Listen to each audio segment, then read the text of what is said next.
Hey there, folks. I'm Mark, in affiliation with Spectrum Pulse, and it's Billboard Breakdown.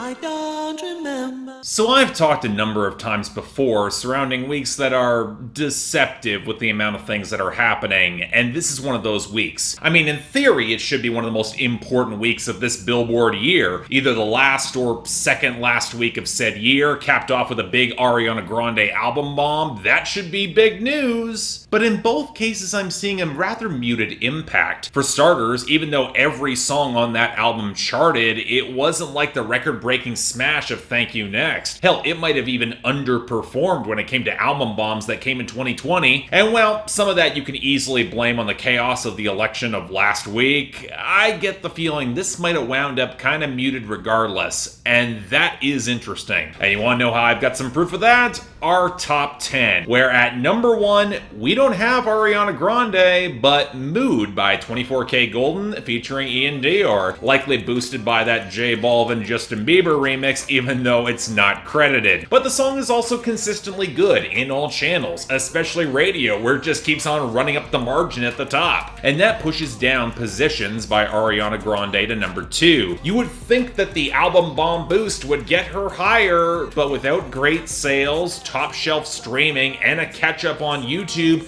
leaves her kind of running behind there. Then we got Laugh Now, Cry Later by Drake featuring Lil Durk up to number 3. It lags on streaming, but the radio is better, if kind of wavering. And then we got Blinding Lights by The Weeknd up to number 4, which might be losing in all categories, but its radio margin is so good, it's gonna take its sweet damn time in exiting the charts. Then we had I Hope by Gabby Barrett and Charlie Puth up to number 5, which actually has better radio, but pretty much nothing else, and that will inevitably be its downfall when folks finally get sick of it. Then we got Savage Love by Josh685 and Jason Derulo at number 6, which is pretty much the exact same conditions, except actively getting pushed out on the radio as we speak, so it looks like folks are finally sick of it. Making Room for Lemonade by Internet Money, Gunna, Don Toliver, and Knob up to number 7, which has rock solid streaming, but is actually making a pretty slow radio run. It'll be interesting to see if this actually holds up. Then we got 2 new entries in our top 10, the first being rather unsurprising with 34 plus 35 by Ariana Grande at number 8. Huge streaming breakthrough. If that persists, this might stick around, but I'm a lot more interested in what we got at number 9.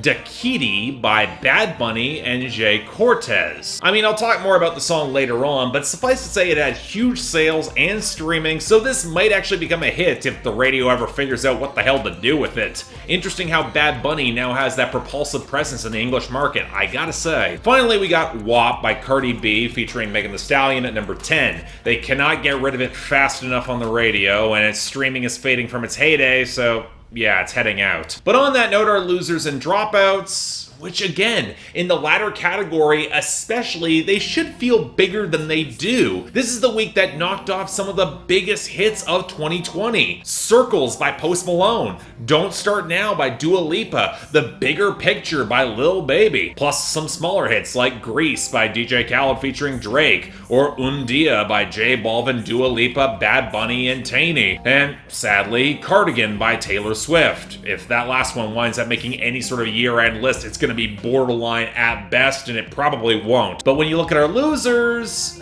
most of these we could have seen coming. First off, we had the losers off the debut. Forever After All by Luke Combs dropped out of the top 10 hard down to number 18. Tyler Hero by Jack Harlow fell into 54. And So Done by Kid Laroi thankfully hit 97. I honestly thought it'd be a hit. And while we're on the subject of Luke Combs, Better Together lost all of its gains to 41, and Lovin' On You slid down to 56. Honestly, not a great week for country as a whole, as Some Girls by Jameson Rogers slid down to 57, Seven Summers by Morgan Wallen went down to 72, it might rebound if the video and Nashville push works properly, and you know what, I'll throw in Golden by Harry Styles, which is adjacent to this territory, with it going down to 86 off the return. And from there, it's just kind of scattershot for a lot of the singles that have kind of underperformed. 24 by Money Man and Lil Baby at 66, My Ex's Best Friend by Michelle Machine Gun Kelly and Black Bear at 67. Hit Different by SZA featuring Ty Dolla $ign at 79. Midnight Sky by Miley Cyrus down hard to 82. Runnin' by 21 Savage and Metro Boomin at 83. Heather by Conan Gray at 84. And Relation by Sek, Rosalia, Daddy Yankee, J Balvin, and Farruko at 91. The only established hits that really took body blows were Wishing Well by the late Juice WRLD at 73 and Tap In by Saweetie at 76. And even if they might hit the year-end list,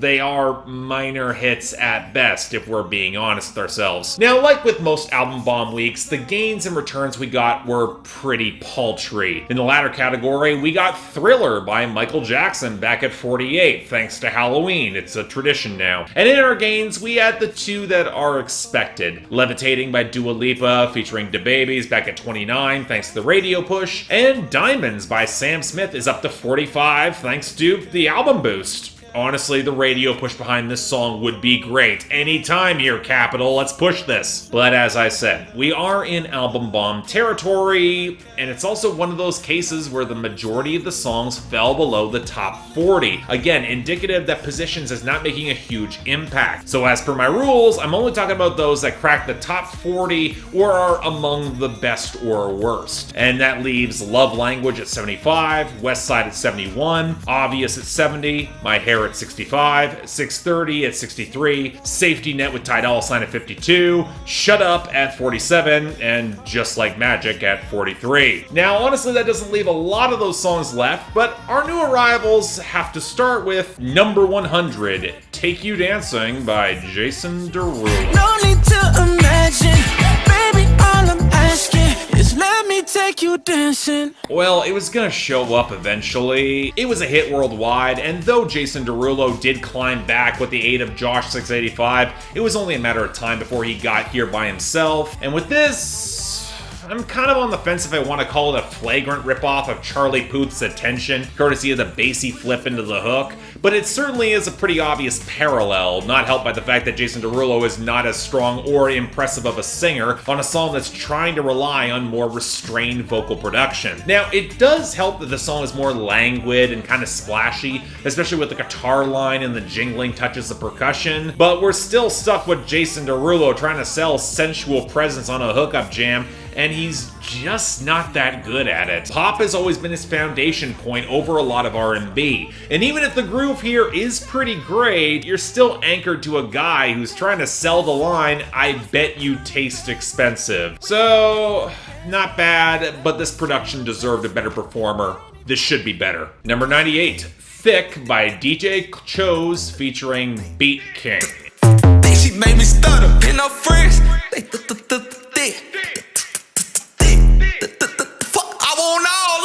You gotta be kidding me. So I've been saying for a few weeks now that there would be guys trying to hop on the horny, over-the-top sex jam trend started by WAP, and thus far the majority of them have been crap, and somehow this might be the worst of them to date, which might have gotten a sudden boost of popularity thanks to Megan Thee Stallion replacing BeatKing for the remix, but that's not the one that got credited. So alright, let's start with the obvious. The production sounds so obviously spare and cheap in the tinny melody and lumpy bass that if this trap skitter wasn't there, I'd say this was imported from the mid-2000s. That's not a compliment. And then we got our rappers here. Ugh, look, okay, the stuttering gimmick is pretty awful, whoever does it. And if I'm gonna criticize Mariana's Trench when they did it on the song Stutter, and they did it mostly well in 2011, I sure as I'm gonna call it out when it's this forced and shaky here. It's literally the foundation of their non-hook. Then we get to the verses. You know what, it would feel kind of childish if BeatKing didn't literally have the line, pop that ass, throw it, kill the pussy, COVID. It literally feels like a thrown together freestyle or a demo by a pair of wannabes. Come on here. So then discovering that DJ Chose and BeatKing have been putting out albums throughout the 2010s, mostly local to Houston,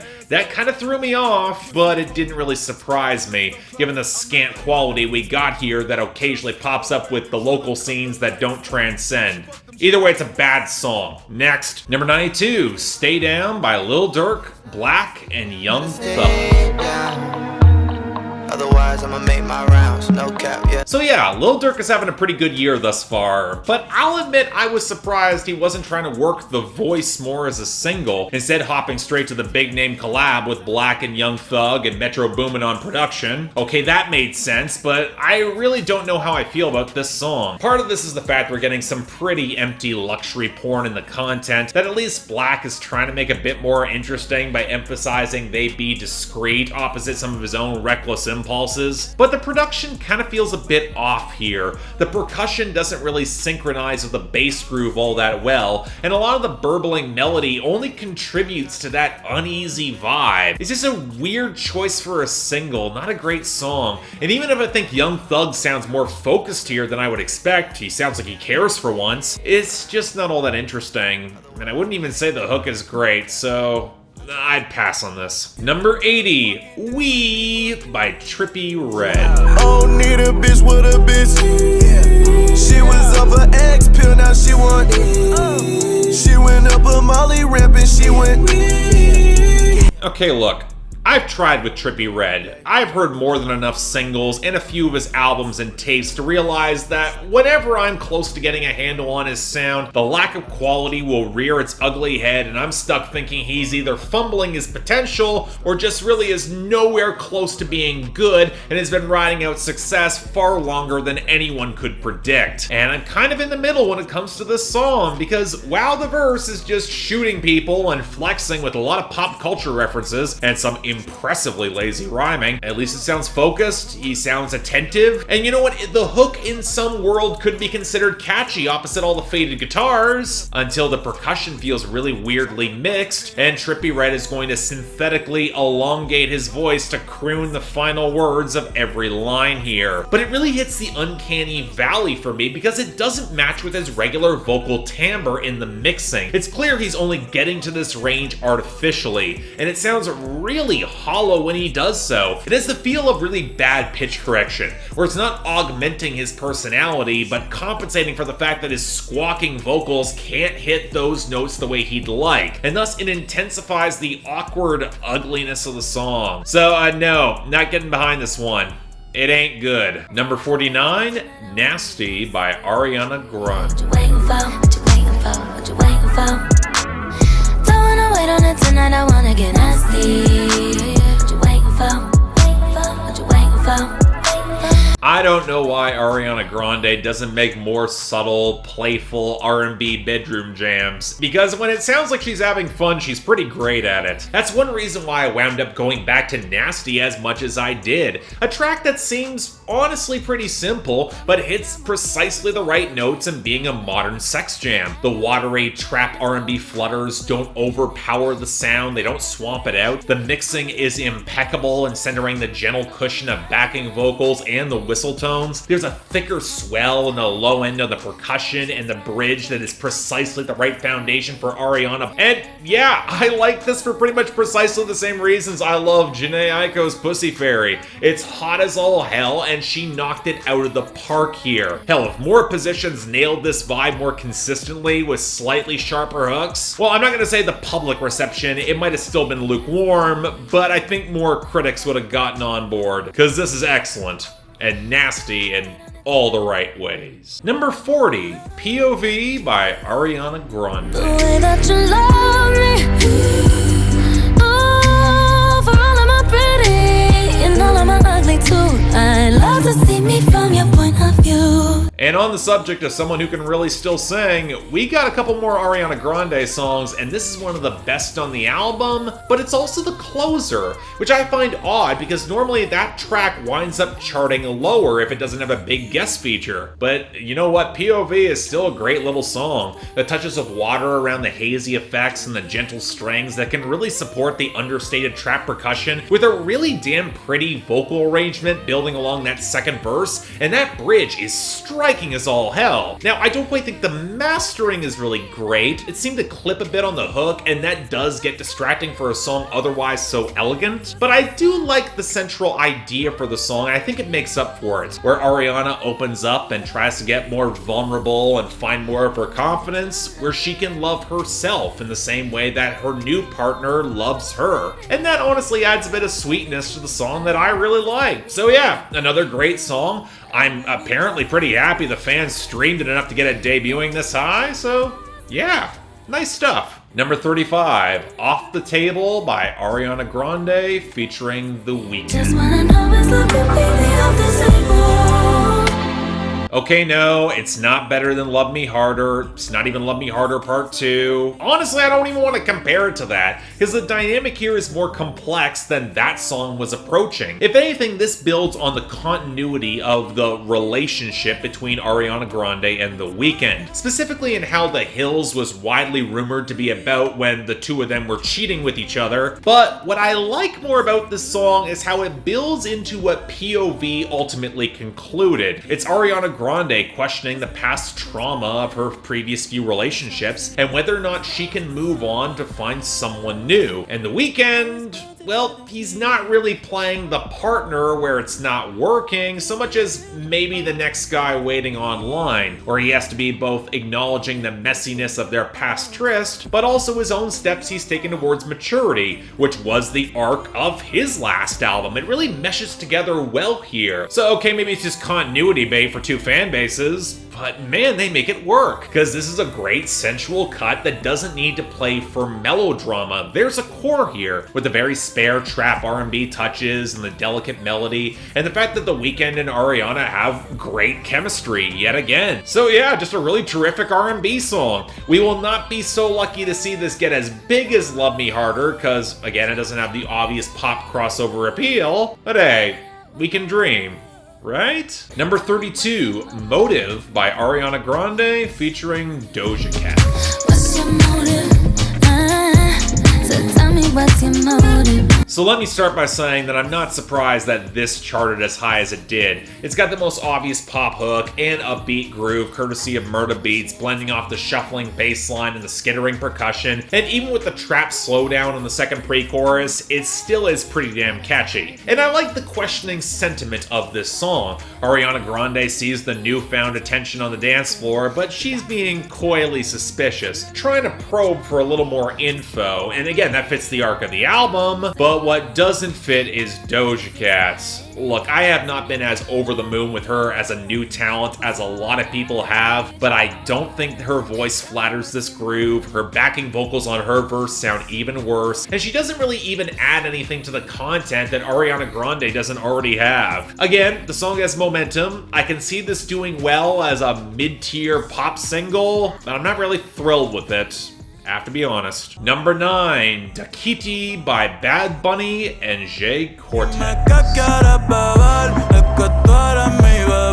So there's a friend and music critic colleague of mine who called Jhay Cortez a nobody about a year ago, and I was thinking, okay, wait, so why is he now, along with Bad Bunny, debuting in the top 10 on the English charts? What am I missing here? And that was my thought process going into Dakiti, where I basically discovered this is the feel of Bad Bunny carrying more of this, off a subtle groove and a lot of chilly atmosphere that eschews your normal reggaeton percussion. It's more nocturnal in the patter, and Bad Bunny's slightly huskier delivery kind of works in selling the slightly dodgy hookup going on in the content, to the point where I'm wondering what the hell Jhay Cortez really is adding here beyond sounding even more nasal. But even with that, the song is very low-key, very restrained, honestly not the sort of song you expect to see in the top 10, where it has a lot of atmosphere that can fit for more of a winter dance vibe, but I'm not sure it's got enough to go beyond that for me. It feels like it's just missing one little piece to put it over the top and really sink in. I mean, it's still good, but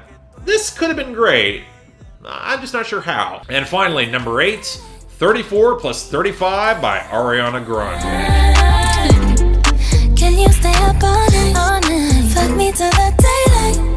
30 for 35. See, this is funny to me. When Ariana Grande tries to get a little bit more explicit instead of coy and playful like on Nasty, it starts sliding towards territory that doesn't quite work as well, which plays into how less might be more, especially on sex jams. But that's also the reason this isn't quite as good. We've got the bright, jaunty strings and the harp playing off the trap percussion, and while Ariana Grande sounds like she's having a fun time talking about 69, nice, the atmosphere doesn't quite coalesce, and not just because she says she keeps it squeaky on the pre-chorus. Now, granted, she knows this song is kind of goofy in the juxtaposition, it's intended to be a joke, it's supposed to be loose and playful and fun, and Lord knows I prefer a fun, goofy sex jam than one that's trying way too hard to have edgy smolder, or like that Thick song from earlier, which is just embarrassing for everyone involved. But I don't know, I think this could have afforded to be even more explicit, and it might have even worked better. The entire song is about doing 69. You've already crossed that Rubicon, Ariana. Let's see how filthy you can really be here. Now this,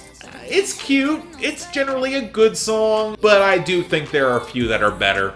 Just saying. But overall, I'm not going to complain all that much because Ariana Grande is easily taking both the best songs of this week, with Nasty just edging out off the table with The Weeknd. And really, it's close. It could go either way. And no, I'm not trying to make all those double entendres. Now for the worst, yeah, Thick by DJ Chose and BeatKing, it's getting that. While Weeeeee by Trippie Redd is getting the dishonorable mention. Again, okay verse, horrible hook there. Next week, either gonna be the last week of the Billboard year, or we start a new season of Billboard Breakdown. Season 7, folks, it's gonna be rolling. But until then, I'm Mark. You're watching Billboard Breakdown, affiliate with Spectrum Pulse.